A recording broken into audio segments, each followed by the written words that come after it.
seperti rusa yang merindukan sungai yang berair. Demikianlah jiwaku merindukan Engkau, ya Allah. Bersama Hobasma Channel HKBP Suprapto, teduh di dalam Tuhan. Dengarlah firman Tuhan. Kasih karunia dan damai sejahtera yang daripada Allah Bapa dan dari anaknya Tuhan Yesus Kristus menyertai saudara semuanya. Amin. Shalom, Horas Samanginang, saudaraku yang dikasihi Tuhan Yesus Kristus yang mendengarkan renungan Hobasma HKBP Jalan Lejen Suprapto hari ini. Kita kembali disapa firman Tuhan yang terambil dari kitab 1 Korintus pasal 13 ayat 8. 1 Korintus pasal 13 ayat 8. Demikian firman Tuhan. Kasih tidak berkesudahan, nubuat akan berakhir, bahasa roh akan berhenti, pengetahuan akan lenyap. Kasih tidak berkesudahan. Saudara-saudaraku yang dikasihi Tuhan Yesus Kristus, dalam firman ini Rasul Paulus menjelaskan kepada jemaat di Korintus bagaimana keadaan yang terjadi kehidupan orang percaya di jemaat Korintus, di mana jemaat Korintus orang percaya menerima berbagai macam karunia, beraneka ragam karunia daripada Tuhan.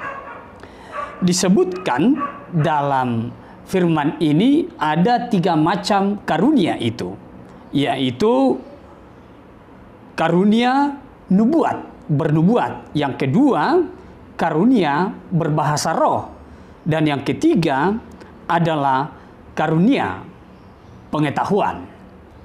Demikian macam karunia ini diberikan kepada setiap orang percaya sesuai dengan kehendak Allah.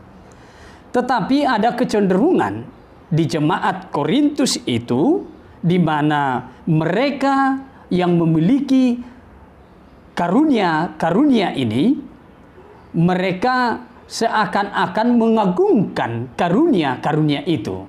Ada yang mengagungkan karunia bernubuat, ada yang mengagungkan karunia bahasa roh, dan ada yang mengagungkan karunia pengetahuan. Karena karunia ini Allah memberikannya tidak sama kepada setiap orang.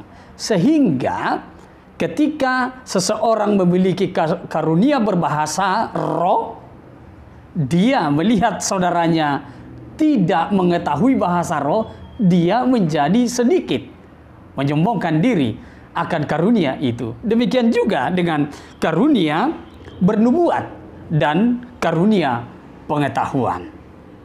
Oleh karena itu Paulus menasihatkan mereka. Ternyata karunia-karunia itu adalah pemberian Tuhan dan sifatnya adalah sementara. Karunia itu berguna di tengah-tengah kehidupan di dunia ini, tetapi sifatnya sementara dan tidak kekal. Paulus mengatakan ternyata ada yang kekal, yaitu kasih. Sehingga Paulus mau menekankan bahwa di dalam setiap kehidupan untuk menunjukkan karunia-karunia yang beraneka ragam itu di tengah-tengah kehidupan setiap orang percaya harus didasarkan dengan kasih. Berdasarkan dengan kasih. Bapak Ibu, saudara-saudaraku, remaja, naposo bulung, bahkan sekolah minggu yang mendengarkan renungan ini. Karunia apa yang ada pada kita saat ini? Mungkin Tuhan memberikan karunia pengetahuan. Pengetahuan kita tinggi, mengetahui banyak hal. Mungkin kita juga diberikan Tuhan karunia berbahasa roh. Mungkin juga diberikan karunia bernubuat. Nubuat adalah memberikan penjelasan apa yang terjadi di masa depan. Tetapi kita diingatkan, jika itu ada sama kita, kita diingatkan. Itu tidak sempurna. Hal itu ada batasnya.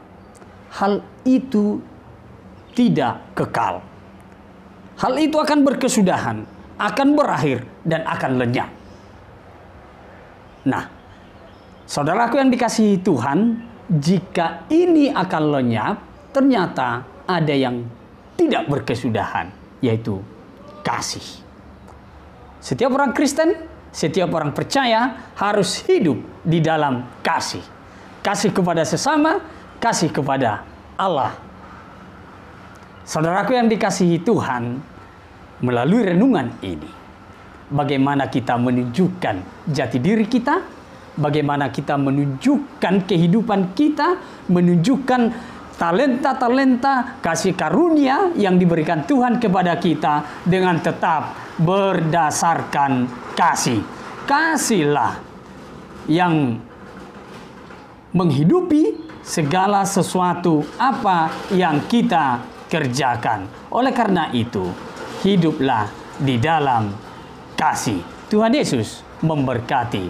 Amin. Kita berdoa. Ya Tuhan Allah Bapa kami yang bertata dalam kerajaan surga, terima kasih Tuhan buat firman Tuhan hari ini yang mengingatkan kami akan berbagai macam karunia yang Tuhan berikan kepada kami. Kiranya karunia-karunia itu dapat kami lakukan dan dapat kami perbuat dalam kehidupan kami dengan tetap berdasarkan kasih. Ya Tuhan, kiranya Tuhan juga memberikan apa yang kami rindukan saat ini di tengah-tengah jemaat Tuhan dalam kehidupannya. Kehidupan yang sejahtera, kehidupan yang berkenan kepada Tuhan. Ya Tuhan Allah Bapa kami menyerahkan seluruh pekerjaan, seluruh aktivitas jemaat Tuhan. Biarlah Tuhan tetap memberkati, berikan tetap sukacita. Kami mendoakan jemaat-jemaat Tuhan yang dalam keadaan sakit pada saat ini, dimanapun berada. Biarlah Tuhan memberikan kesembuhan. Ya Tuhan Allah Bapa kami menyerahkan seluruh kehidupan kami. Mari Tuhan tolong kami, bantu kami di dalam kasih yang Tuhan berikan kepada kami di dalam Yesus Kristus, Tuhan dan Juru Selamat kami. Amin. Anugerah dari Tuhan kita Yesus Kristus, kasih setia dari Allah Bapa, serta persekutuan dari Roh Kudus menyertai kita semuanya. Amin. Saudaraku yang dikasihi Tuhan, mari kita bekerja, beraktivitas di dalam kasih daripada Tuhan. Tuhan Yesus memberkati. Horas.